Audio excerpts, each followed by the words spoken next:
Hello friend, एक बार फिर से स्वागत है आपका हमारे यूट्यूब चैनल इंडोजीनियस में। जैसा कि आप सबको पता है, हम इस चैनल पर क्लास 12th का भी फिजिक्स का मोस्ट बीबीआई ऑब्जेक्टिव क्वेश्चन देख रहे हैं। तो आज ये करंट इलेक्ट्रिसिटी का 8वां वीडियो है।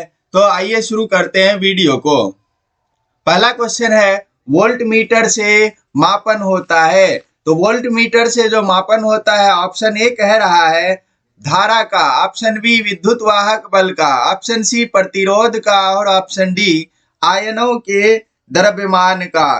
तो वोल्ट मीटर से, जैसा कि हम लोग जानते हैं, क्या करते हैं, विद्युतीय परिपथ में किन्हीं दो बिंदुओं के बीच विभवांतर का मापन किया जाता है। अब यह विभवांतर वाला कोई बात नहीं दिया है, तो इसका जो सही जवाब होगा वो होगा ऑप्शन नंबर बी, विद्युत वाहक बल का।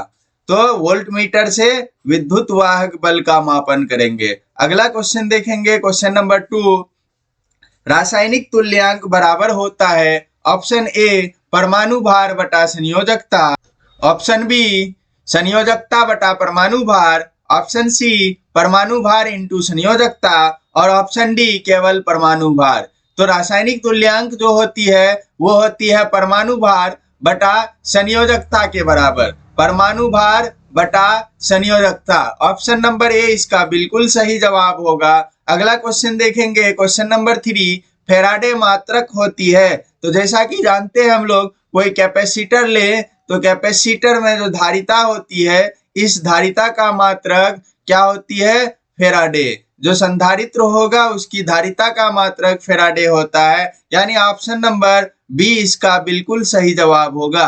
अगला क्वेश्चन देखेंगे, क्वेश्चन नंबर 4, विद्युत अपघटन के लिए प्रयुक्त होती है। ऑप्शन ए एसी यानी प्रत्यावर्ती धारा, ऑप्शन बी डीसी यानी दिष्ट धारा, ऑप्शन सी एसी तथा डीसी दोनों और ऑप्शन डी इनमें से कोई नहीं। तो जैसा कि विद्युत अपघटन के बारे में कहा जाता है कि उसको सेल लिया जाता है अपघटन करने के लिए, और सेल जो होता है वो डीसी धारा, दिष्ट धारा का प्रवाह करती है, अर्थात ऑप्शन नंबर बी इसका बिल्कुल सही जवाब होगा।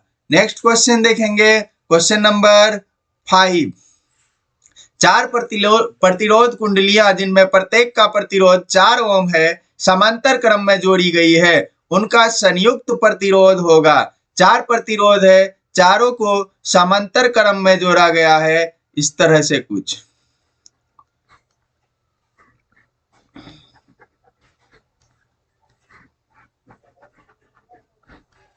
प्रत्येक प्रतिरोध का मान बताया है 4 ओम का है। हम लोग से कह रहा है कि इन चारों प्रतिरोध को जो समांतर क्रम में जुड़ा है, इसको जोड़ने पर और एक बना दें, अगर सबको जोड़ करके एक बना दें तो इस एक प्रतिरोध का मान कितना होगा। तो जैसा कि प्रतिरोध के समांतर क्रम संयोजन का फार्मूला होता है 1/r equals to 1/r1 plus 1/r2 plus 1/r3 plus 1/r4। तो 1/r1 का value 4, 1/r equals to 1/4 plus 1/4 plus 1/4 plus 1/4। तो 1/r इक्वल्स टू 4/4, पलट देंगे, 4 से 4 कट के 1, तो r इक्वल्स टू 1। यानी चारों प्रतिरोध को जब समांतर क्रम संयोजन में जोड़ेंगे तो उसका तुल्य प्रतिरोध 1 ओम का होगा। ऑप्शन नंबर ए बिल्कुल सही जवाब होगा। अगला क्वेश्चन देखेंगे, क्वेश्चन नंबर 6, 12 ओम प्रतिरोध का एक तार एक वृत्त के रूप में मोड़ दिया गया है, व्यास के किनारों के बीच प्रतिरोध होगा। जैसा कह रहा है कि 12 ओम प्रतिरोध का एक तार है, इस तार को किसमें जोड़ दिया है, वृत्त में जोड़ दिया है। तो कह रहा है इस व्यास के किनारे के बीच कितना प्रतिरोध होगा वो बताना है हम लोग को।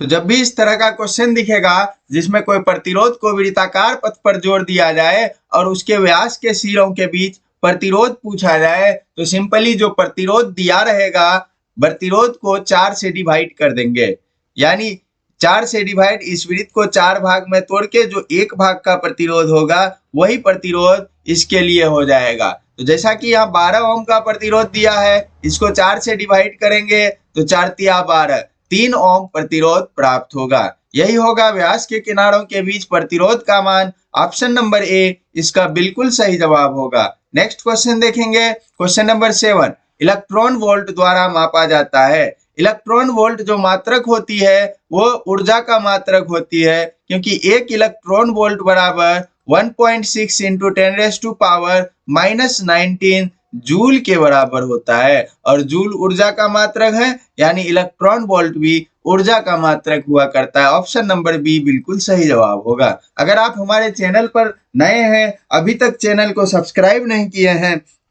तो चैनल को सब्सक्राइब जरूर कर लें और साथ ही बेल आइकन दबा करके नोटिफिकेशन ऑल कर लीजिएगा। व्हाट्सएप ग्रुप से जुड़ना चाहते हैं तो व्हाट्सएप नंबर 8084962408 इस नंबर पर आप हमें हाई लिख के भेजें, हम आपको अपने व्हाट्सएप ग्रुप से जोड़ देंगे। नेक्स्ट क्वेश्चन देखेंगे, क्वेश्चन नंबर 8 विद्युत वाहक बल की विमा है। विद्युत वाहक बल की विमा जो है, ये विद्युत वाहक बल कहने का अर्थ हुआ विभव अथवा विभवांतर भी कह सकते हैं आप। इसकी विमा जो होती है वो होती है m के पावर 1, l के पावर 2, t के पावर -3 और a के पावर -1। यह विद्युत वाहक बल की विमा हुआ करती है। ml² t के पावर -3 a के power -1।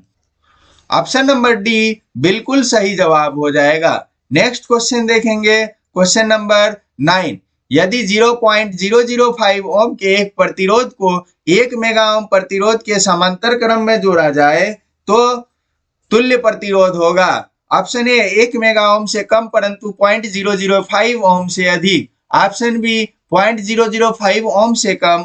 Option C 1 mega ohm से अधिक और ऑप्शन डी 1 ओम तथा 1 मेगा ओम के बीच। तो जब भी कोई प्रतिरोध को समांतर क्रम में जोड़ा जाता है तो तुल्य प्रतिरोध जो होती है वो सबसे छोटा वाला जो प्रतिरोध होगा उससे कम हुआ करती है। यहाँ एक प्रतिरोध है 1 मेगा ओम का। 1 मेगा ओम कहने का मतलब हुआ कि 10 के पावर 6 ओम का, और एक दूसरा प्रतिरोध जो है वो है 0.005 ओम का।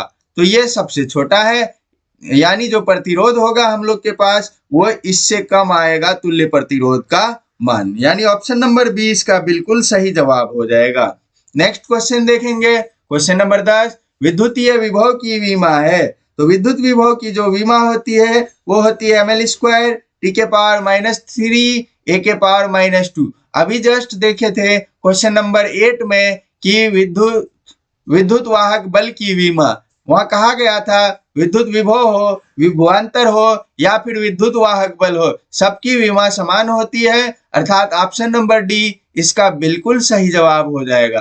तो वीडियो कैसा लगा कमेंट करके बताइए। साथ ही वीडियो अच्छा लगा हो तो वीडियो को लाइक करें, अपने दोस्तों तक शेयर करें और चैनल को सब्सक्राइब नहीं किया है तो सब्सक्राइब कर लें। हमारे व्हाट्सएप ग्रुप से जुड़ना चाहते हैं तो व्हाट्सएप नंबर 8084962408 इस नंबर पर आप हमें हाई लिख करके भेज दें, हम आपको व्हाट्सएप ग्रुप से जोड़ देंगे जहां आपको सब्जेक्टिव और ऑब्जेक्टिव दोनों का PDF मिल जाएगा। Thank you.